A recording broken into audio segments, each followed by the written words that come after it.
Sarjana Islam Fakultas Syariah IAIN Sultan Amai Gorontalo. Baiklah, pada video kali ini saya akan menjelaskan tentang crime without victims atau kejahatan tanpa korban dan pengaturannya di negara Indonesia. Sebelum kita lanjut, jangan lupa like, comment, and subscribe channel ini. Langsung saja ya kawan-kawan, kita masuk pada pembahasan yang pertama, yakni pengertian dari kejahatan tanpa korban. Menurut Dharmaweda, kejahatan tanpa korban atau crime without victims tidak diartikan sebagai kejahatan yang tidak menimbulkan korban, tetapi mempunyai makna bahwa korban dari kejahatan ini adalah pelakunya sendiri. Dengan kata lain, si pelaku sekaligus sebagai korban kejahatan. Next, kita masuk pada macam-macam kejahatan tanpa korban. Yang pertama, tindak pidana aborsi. Yang kedua, tindak pidana gelandangan. Yang ketiga, tindak pidana homoseksual. Dan yang keempat, tindak pidana ketergantungan obat. Yang kelima, tindak pidana pelacuran. Dan yang keenam, tindak pidana perjudian. Adapun pengaturan tindak pidana kejahatan tanpa korban di negara Indonesia. Untuk tindak pidana aborsi, pengaturannya diatur dalam Kitab Undang-Undang Hukum Pidana pada pasal 299, pasal 346, pasal 347, pasal 348, dan pasal 349. Dan diatur juga dalam Undang-Undang Nomor 36 Tahun 2009 tentang Kesehatan.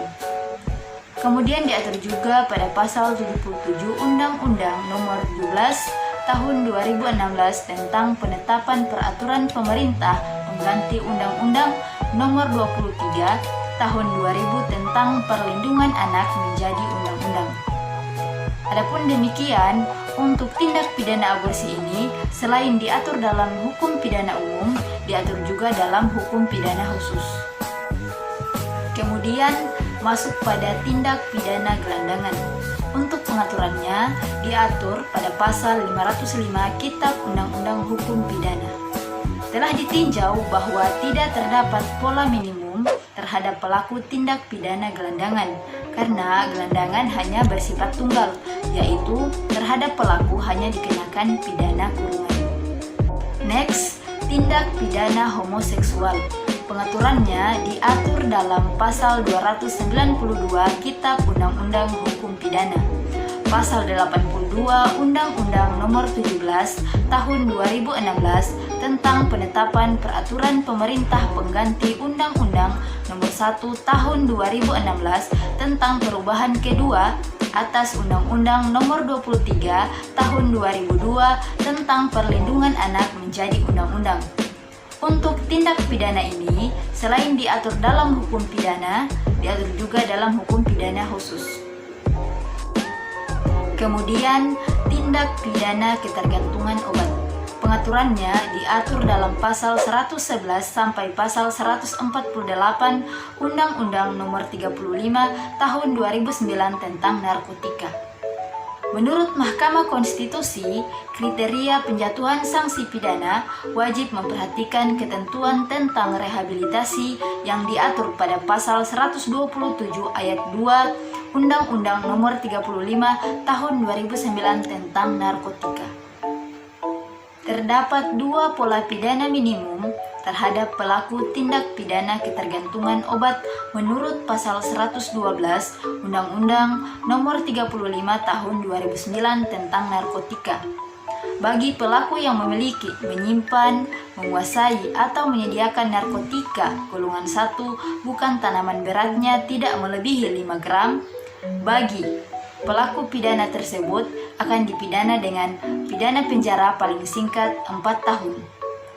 Bagi pelaku yang memiliki, menyimpan, menguasai, atau menyediakan narkotika golongan 1 bukan tanaman beratnya melebihi 5 gram, pelaku pidana dipidana dengan pidana penjara paling singkat 5 tahun.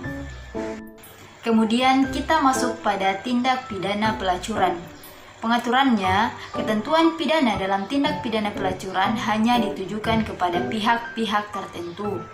Yang pertama, pasal 296 dan pasal 506 Kitab Undang-Undang Hukum Pidana hanya dapat digunakan untuk menjerat penyedia pelacur. Pasal 74 Undang-Undang Nomor 13 Tahun 2003 tentang Ketenagakerjaan digunakan untuk menjerat pelaku yang mempekerjakan anak sebagai pelacur. Sedangkan Pasal 7 Undang-Undang Nomor 21 Tahun 2007 tentang Pemberantasan Tindak Pidana Perdagangan Orang hanya dapat digunakan untuk menjerat pelaku yang memperdagangkan manusia untuk tujuan pelacuran. Sedangkan pada Pasal 30 Undang-Undang Nomor 44 Tahun 2008 tentang pornografi hanya dapat digunakan untuk menjerat pelaku.